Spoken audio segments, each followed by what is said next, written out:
So this is another important point. It's a complex social process. This is key to understand, okay? It's key to understand why did happen Embraer and the agro-industrial sector. So that's my proposal hypothesis. For a country to acquire technological capability means above all to be socially capable of generating new scientific and technological knowledge. Firm strategies towards innovation can indeed foster such a capability, but cannot replace it. So it's not a question of firms' capability to innovation, towards innovation. It's more than that. Technological progress of a country can only be fully understood within the wider context of its social, economic, and political environment. And I stress political because this is another key point. Okay, we almost get there.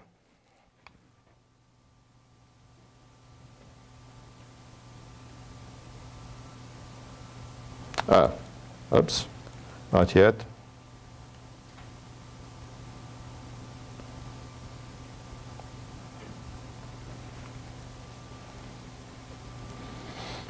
Do you guys know this application? It's free. What is it? It's from the United States. It's called Synapse Knowledge 2. You are going to see.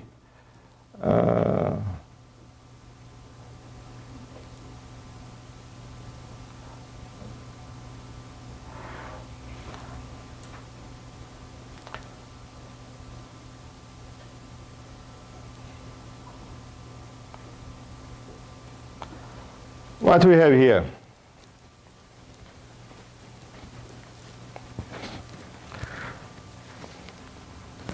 I'm trying to point out the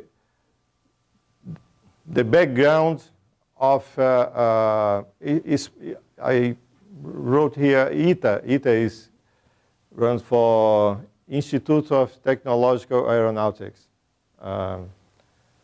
but actually is to understand Embraer. Okay. Why? Because in 1950, the government. The Brazilian government at that time was, Getúlio Vargas was a head of the government.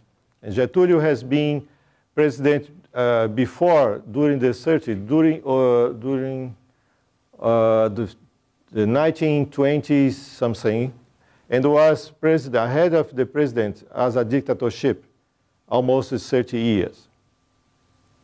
Now, the interesting point here is to understand he was not, okay, he was a very popular guy, but he didn't came to power on his own. What I try to say to you is the following.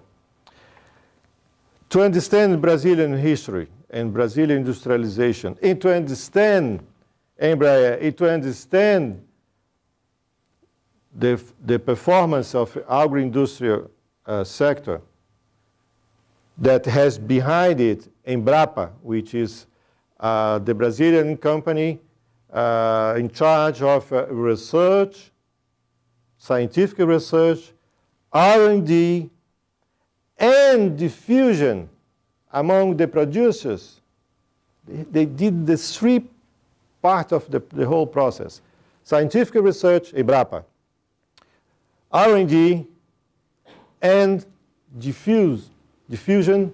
So they have the people who work in Embrapa who are training how to go to a farm, a large farm, a medium farm, a small farm, and explain the new seeds, the new technique, the new procedure, how they should do they reduce the use of agrotoxical, etc., new techniques. So they got the whole damn thing done. You see, new ideas, how to do it, and spread the good news, so to speak. That's why we achieved this. And how Embrapa came to light, came to existence? Whose idea was? The same question. I'm sorry, I'm going to jump Embrapa, Embraer. I'm sorry if you get a little bit confused, but I'd be mostly happy to come in another time, in another place to keep talking. I love to talk, as you can see. And there are so many information. I myself, when I prepared this, I was astonished. There are things that I didn't have realized before. Because I could read in more detail, etc. But let's go. Let's try to at least give you an overall picture.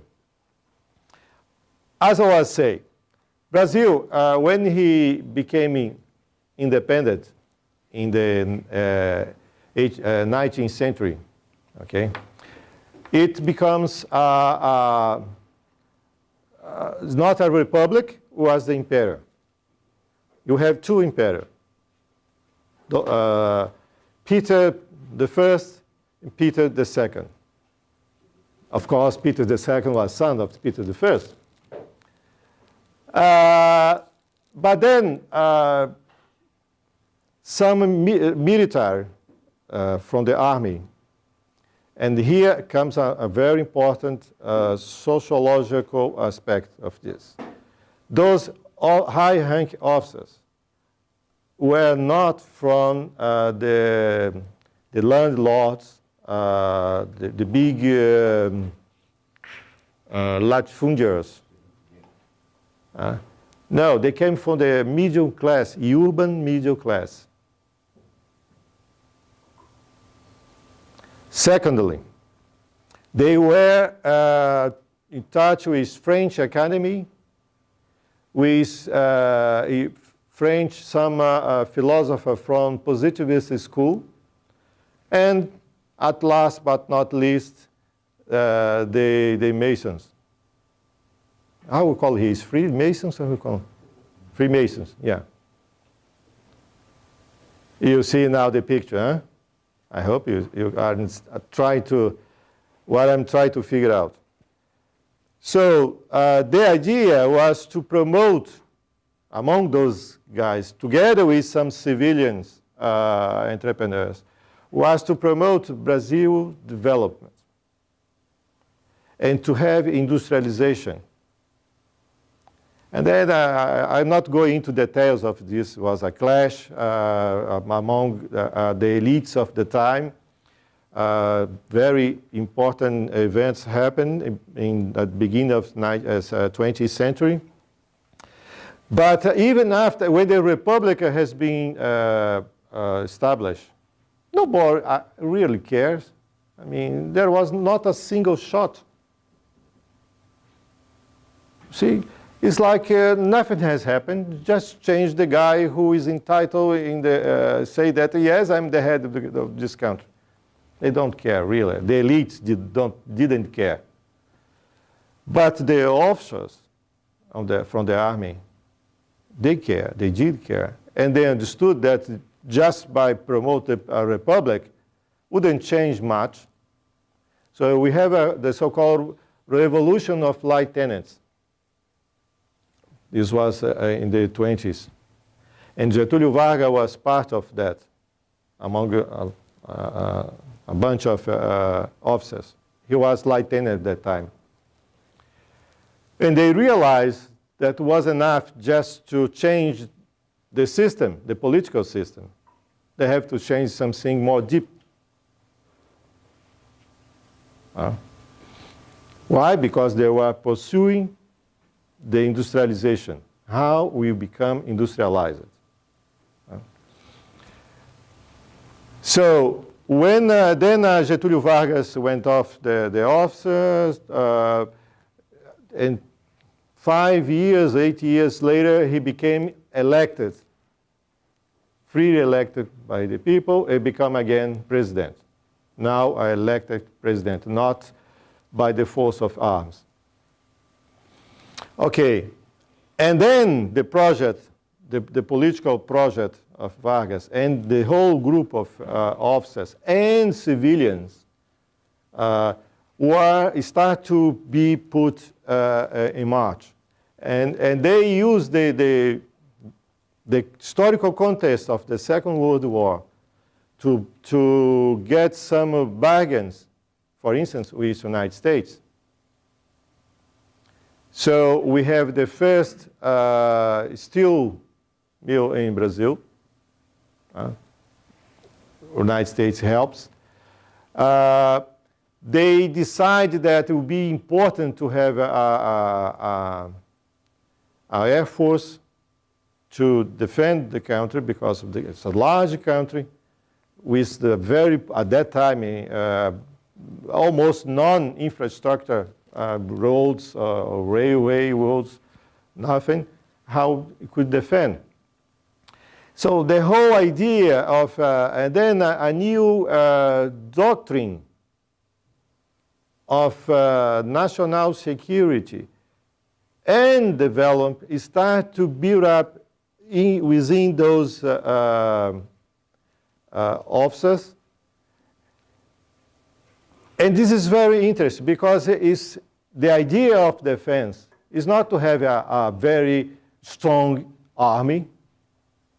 It's curious. If you look at the historical period in which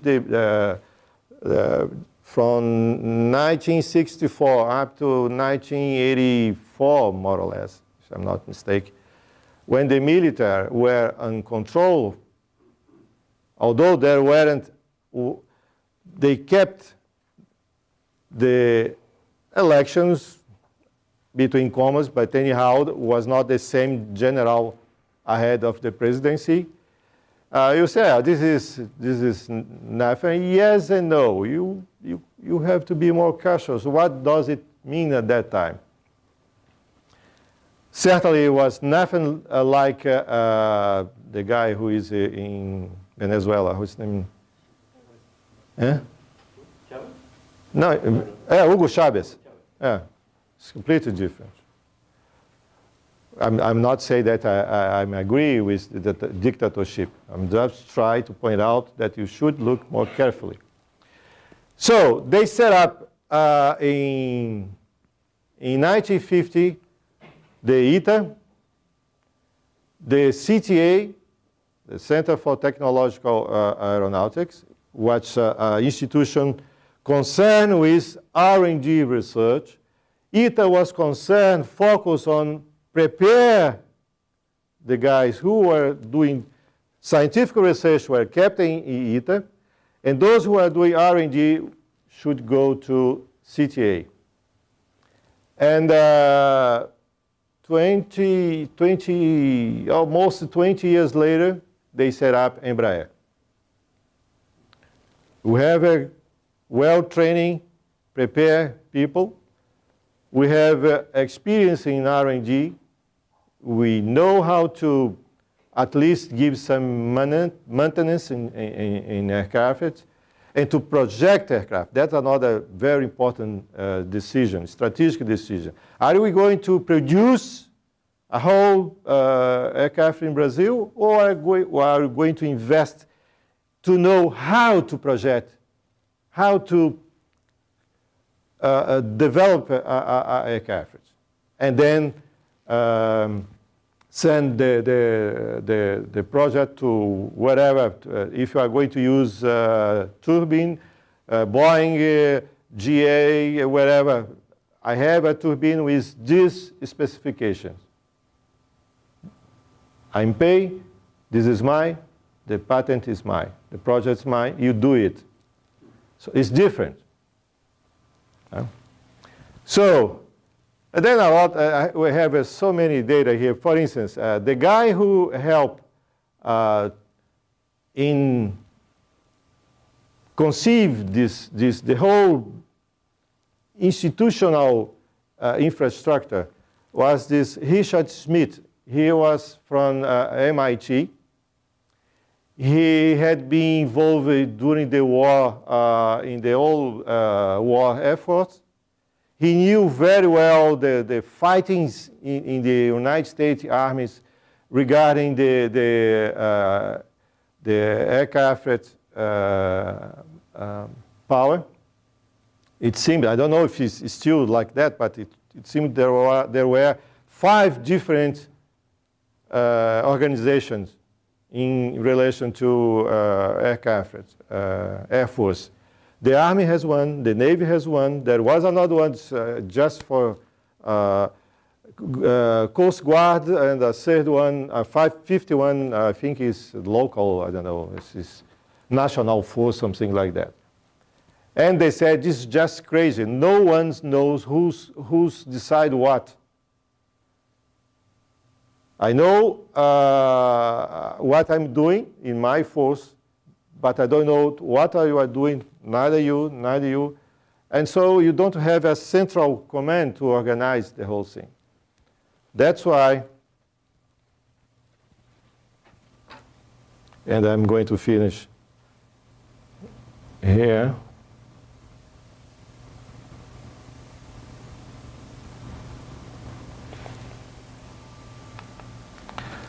That's the guy. It's not too nice. I mean, it doesn't look nice. I mean, but he's a very nice guy. I have this report he made for the Brazilian government. I went to MIT documents. I read through. He was just a professor in the aeronautic engineers department. He had been there for 5 years, something like that. He's not a special, brilliant guy, but he was good in what he was doing, and he had the experience, especially during the war, the whole effort during the war. And then he said, this is the opening of his report and recommendations precisely to set up an infrastructure, a legal and institutional infrastructure aimed to produce aircraft in Brazil in the long term. So this was in the 50s, huh?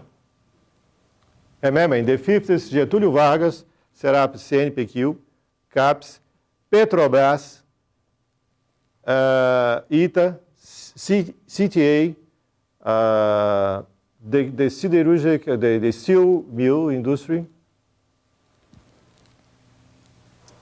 Embrapa came in the 70s, during the military period, precise because of their following the guidelines of what is national security issues we should look. And then said, we have to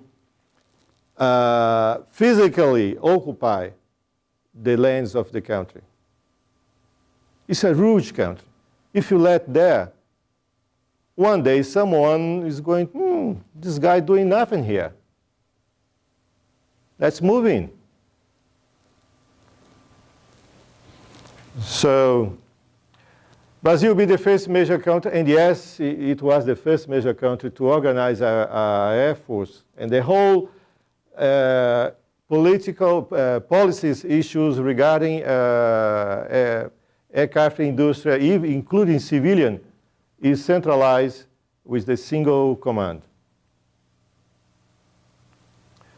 To integrate our educational, this is important, and research facilities of a nation in all fields which pertain to aeronautics, the professional level, both civil and military, in one geographic center and in one legal organization. Not only will Brazil be the first nation to centralize these facilities, the government, the Brazilian government at that time, was, Getúlio Vargas was a head of the government, and Getúlio has been president before, during the 30s, during the the 1920s something, and was president, head of the president as a dictatorship, almost 30 years.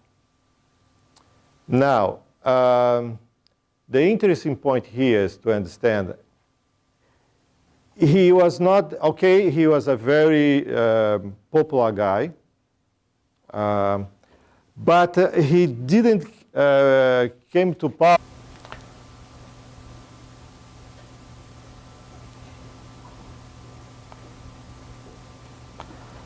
What we have here?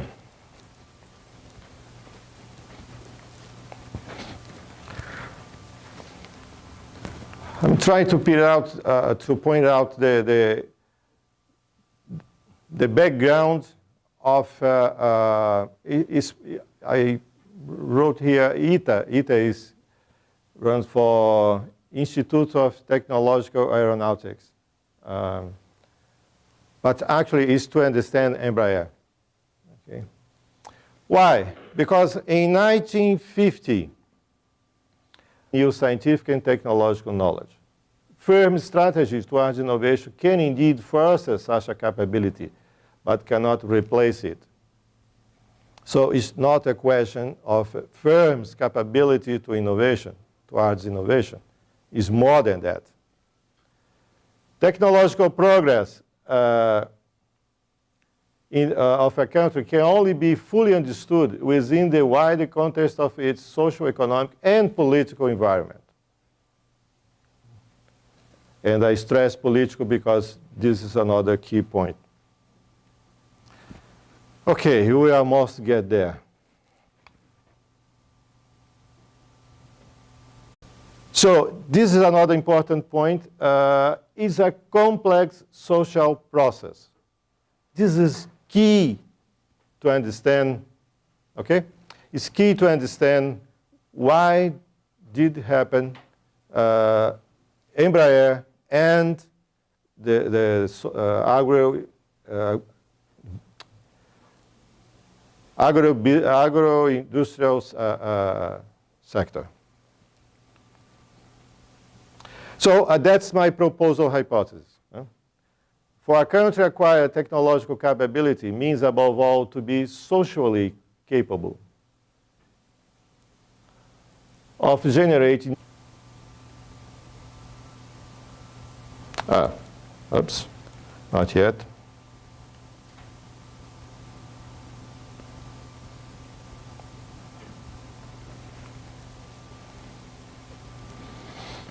Do you guys know this application? It's free. What is it? It's from the United States. It's called Synapse Knowledge 2. You are going to see.